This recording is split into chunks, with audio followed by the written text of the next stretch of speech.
It's time for Declare Your Independence with Ernest Hancock. Believe me when I say we have a difficult time ahead of us.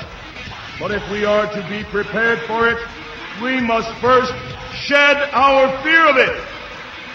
I stand here without fear because I remember that I am here not because of the path that lies before me, but because of the path that lies behind me. I remember that for 100 years we have fought these machines. And after a century of war, I remember that which matters most. We are still here! Tonight, let us make them remember we are not afraid!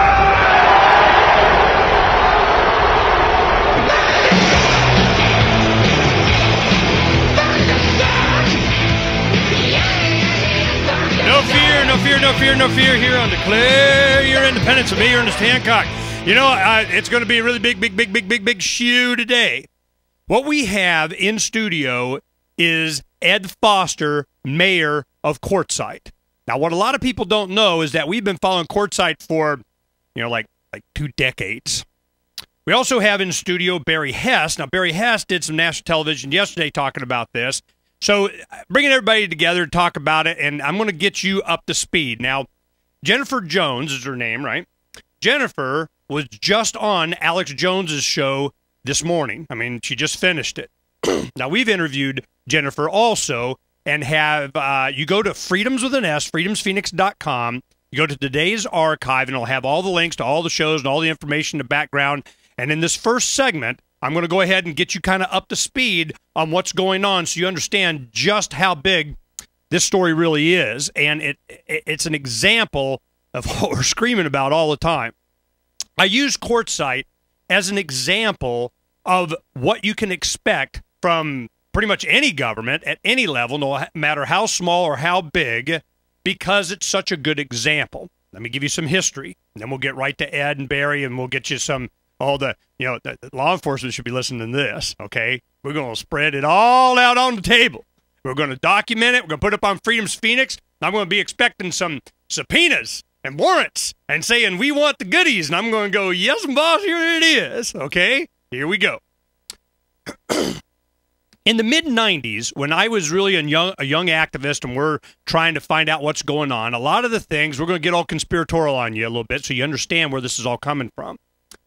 There was a vote in Phoenix, Arizona, for what they called regional government. This is part of this. You keep hearing now this, sustained development or Agenda 21 or United Nations blah, blah, blah, and all this. That all comes from somewhere and is a central plan for the planet and everybody, and there's methods by which they do that. They want to go down to the local level, but from a plan that is laid out over America. Regional government was a vote taken in, I think it was the 95-96 election cycle. I remember this because the John Birch Society back then were freaking out about it and going all on about it and asked us with our printing press, that was our first big piece of equipment at our workshop that we had, an old AB Dick 360 printing press. Would we print up tens of thousands of these flyers? It was just a 8.5 by 14 folded in half, a little 4-page newsletter that just detailed all the connections of these different groups and organizations, Fraternal Order of that, and the Union of, and it's all these different city workers that combine as part of kind of a hiring list that came out of Chicago, of all places. And you'd have different addresses of these different organizations, but you'd find it was just a big high-rise on an intersection that had 2 streets or 4 streets that intersected there, and it was all the same building. So we're going, oh, that's interesting to some young conspiratorial libertarian activists. So we're going, all right, we'll go ahead and, get this information out. So we printed them up and they distributed it. At the time, we had a newspaper called Citizens Take an Initiative, where we'd file a lot of initiatives and so on. Well, during that, we would meet a lot of these people, get a lot of these stories, and this is what we found out. There are other activists and people that always come up against city government. There was a gentleman named Bob Cantoni in Apache Junction. Same kind of thing that's going on in Quartzite right now. He'd go to city council meetings. He'd make signs. He'd protest. He did all kinds of stuff. And they do the same thing to him that they're doing to Jennifer now and the people out there. We followed this through, and we find that it's always when they create a city government that it's an advanced team. It's like missionaries, you know. Here come the developers or whomever is going to, you know, take over all the goodies. So what they did is they go, all right, we need to have the people in key positions. You know, it's not necessarily, you know, the city councilman or the mayor. Oh, it's a city attorney. It's a town manager. It's a city manager. It's all these bureaucracies. That, and the municipal judges and so on. I mean, you got to have the little court thing taken care of, who's going to prosecute, you know, who's going to judge it, and who's going to be town manager, kind of bring charges kind of deal. And then chief of police, man, that's always a good one to have. So you have these 3-4 different positions of city government, and the rest of it, what the people say, doesn't matter. They do whatever they want. So we're going, okay, so we understood back then what was happening. Quartzite, let me tell you about that. So as we know how this is done, we're going, okay, well, what's the agenda? What's the goal? Well, it's control. It's like there are those that want to be left alone, and they moved to Apache Junction, was out in the middle of freaking nothing in the 70s, and all of a sudden now it's part of the Phoenix metropolis. You go to Quartzite, right now it's out in the middle of the nothing, and sooner or later it's going to be part of, you know, it's either going to be part of Phoenix or L.A., one or the other. So you have, I mean, it's like in the middle, it's like you look at an old movie in Death Valley. That's what it looks like. And out in the middle of it, there's this little town. Because I-10 goes out there to connect Phoenix with Los Angeles. About in the middle between the two, there's Quartzite.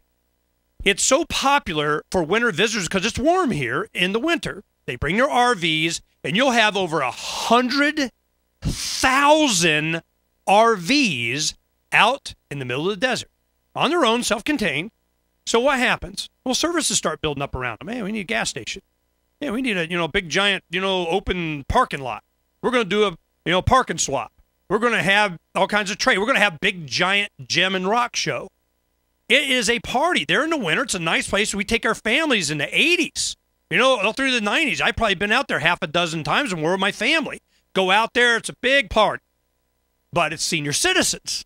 You know, there's a lot of young people and stuff too. But, I mean, you know, it's heavily dominated with retired people making a living outside of the system. So you can't have the system, all right? You can't have the, you know, an event without the system. Oh, we got to have a system. There is enormous amounts of money to be made if you could consolidate it and get somebody sending their checks in somewhere. Well, that's what they did. We're going to incorporate it under cities and towns and the league of and do and collectivize, and we're going to have mayors and stuff. So they did. You get a law enforcement, they start writing tickets. Parking tickets, everybody got ticket, all kinds of money tickets. Oh, you didn't think, you know, you thought they weren't the king's men, revenue generators? Oh, we start getting some money. Then there are programs, you know, things about water rights and highway funds and all kinds of stuff. You get plugged into the system. Oh, there's a pipeline of money. Well, people want to get the money. So what we did is we go, all right, we're going to follow this through because we knew it was going to happen. There's a gentleman, a friend of ours, his name's Big John. And he had a newspaper that promoted the vendors out there. So he got some of the news. He could see how it was progressing. He knew what the people's response were to the city government, what they were doing, and how they fought and did and permit, and licensed, regulation, and all. Could see it coming. In his newspaper, he would promote our radio show, started back in 2003. So we've been connected into this. Jennifer that was arrested and Ed Foster, the mayor, we have been interviewing for, God, it's been over a year. So we've been, you know, following this. This is what's been going on. From the beginning, there have been mayors arrested, convicted, in jail for hiring hitmen to kill previous mayors. That's how bad this is.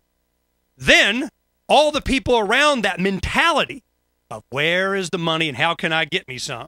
So this is, we're going to detail this. And a lot of this stuff, even Ed and Jennifer didn't know. We're going, let me tell you how bad Quartzite really is. Now, we've had talks with Nick Dronius at, you know, from the Goldwater Institute that has a concept. This is how the city should really operate. You know, this is where freedom's going to be found. Our argument is like, I don't even think you can do it down there. But we'll see. Maybe they'll help them defend and show that local government can work. We're going to find out. Arizona Attorney General doesn't care so far. We'll see if we can make them care. We'll be right back.